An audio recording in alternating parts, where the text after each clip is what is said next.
ഇന്ത്യയിൽ നിന്ന് ഏറ്റവും കൂടുതൽ വിൽക്കപ്പെടുന്ന കോമ്പാക്ട് സെഡാനായ മാരുതി സുസുക്കിയുടെ ഡിസയറിന്റെ ലോങ് ടേം റിവ്യൂ ആണ് ഈ വീഡിയോയിലൂടെ ചെയ്യാൻ പോകുന്നത്. ഒരു പുതിയ വാഹനത്തിന്റെ ഗുണങ്ങളും പോരായ്മകളും തിരിച്ചറിയാൻ അല്പം ബുദ്ധിമുട്ടായിരിക്കും. എന്നാൽ വാഹനം കുറച്ചുനാൾ ഉപയോഗിച്ചു കഴിഞ്ഞാൽ ഇത് നമുക്ക് മനസ്സിലാക്കാൻ സാധിക്കും. വാഹനം ഉപയോഗിക്കുന്ന ഉടമയോട് ചോദിച്ച് ഈ വാഹനത്തിന്റെ 5 നല്ലതും 5 മോശവുമായ കാര്യങ്ങൾ തരംതിരിച്ച് നിങ്ങളുടെ മുമ്പിലേക്ക് അവതരിപ്പിക്കുകയാണ്. ഈ വീഡിയോയിൽ കാണിക്കുന്നത് BS4 ഡിസയർ ആണെങ്കിലും BS6 വാഹനം എടുക്കാൻ പോകുന്നവർക്ക് തീർച്ചയായും ഈ വീഡിയോ പ്രയോജനം ചെയ്യും. അപ്പോൾ നമുക്ക് എന്തൊക്കെയാണ് ഈ വീഡിയോയിലുള്ളതെന്ന് നോക്കാം. ആദ്യം നമുക്ക് ഡിസൈറിന്റെ 5 നല്ല വശങ്ങൾ ഏതൊക്കെയാണെന്ന് നോക്കാം. മാരുതിയുടെ വാഹനങ്ങളിലേക്ക് ഏറ്റവും അധികം ആളുകളെ ആകർഷിക്കുന്നത് വണ്ടിയുടെ മൈലേജ് ആണ്. കമ്പനി പെട്രോൾ മോഡലിന് ലിറ്ററിന് 22 കിലോമീറ്ററാണ് വാഗ്ദാനം ചെയ്യുന്നത്. 7000 കിലോമീറ്റർ ഓടിയ ഈ വാഹനത്തിന് ലിറ്ററിന് 20 കിലോമീറ്ററാണ് ലഭിക്കുന്നത്. അത് ഏകദേശം കമ്പനി പറയുന്നതിനോട് അടുത്ത് തന്നെയുണ്ട്.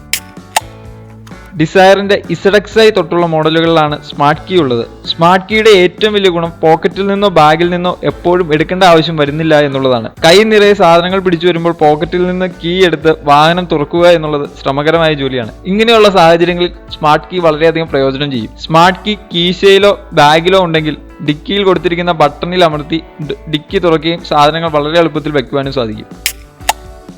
ഒരു വാഹനത്തിന്റെ ബാക്ക് സീറ്റിൽ ഇരിക്കുന്നവർ ഏറ്റവും കൂടുതൽ ആഗ്രഹിക്കുന്ന ഒരു കാര്യമാണ് കാൽമുട്ട് ഫ്രണ്ട് സീറ്റിൽ ഇരിക്കാതെ സുഖമായിരിക്കുക എന്നുള്ളത്.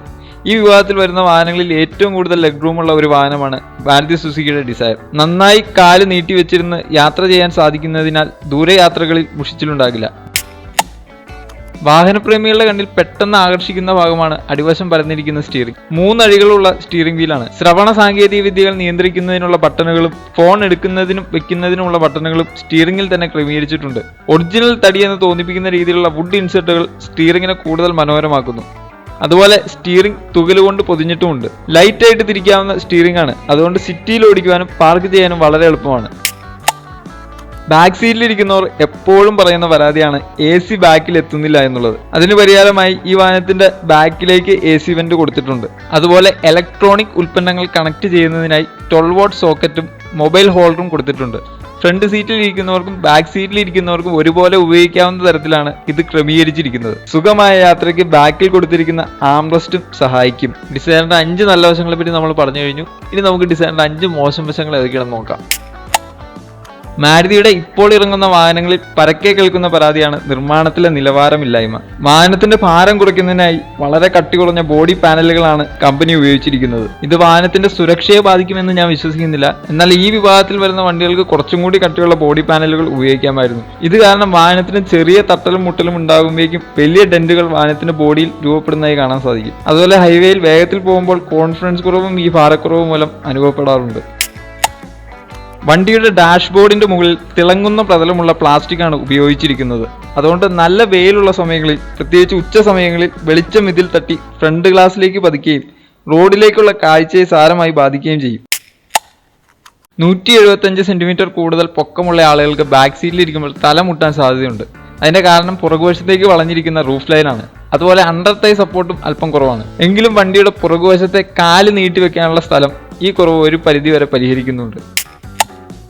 ശരാശരി നിലവാരം പുലർത്തുന്ന മ്യൂസിക് സിസ്റ്റമാണ് വാഹനത്തിന് നൽകിയിരിക്കുന്നത്. ബ്ലൂടൂത്ത് ഉപയോഗിച്ച് മ്യൂസിക് സിസ്റ്റവും മൊബൈലുമായി ബന്ധിപ്പിക്കാൻ കഴിയുന്ന തരത്തിലുള്ള നൂതന സാങ്കേതിക വിദ്യകൾ ഉൾപ്പെടുത്തിയിട്ടുണ്ടെങ്കിലും ഇതിന്റെ പ്രവർത്തനം സങ്കീർണവും പ്രാകൃതവുമാണ്. അതുകൊണ്ട് തന്നെ തിരക്കുള്ള സമയങ്ങളിൽ ഇത് വേണ്ട വിധത്തിൽ പ്രയോജനപ്പെടുത്താൻ സാധിക്കില്ല. ഡിസയറിന്റെ റിയർ വ്യൂ മിററിന് ഓട്ടോ ഡിമ്മിംഗ് സംവിധാനമില്ല. മാരുതി സുസുക്കിയുടെ ഇതിലും വില കുറഞ്ഞ വാഹനമായ ബലീനോയിൽ പോലും ഈ ഫീച്ചർ നൽകിയിട്ടുണ്ട്. അതുകൊണ്ട് തന്നെ ബലീനോയേക്കാൾ വിലയുള്ള ഡിസയറിൽ ഈ ഫീച്ചർ നൽകാത്തത് ഒരു പോരായ്മ തന്നെയാണ്.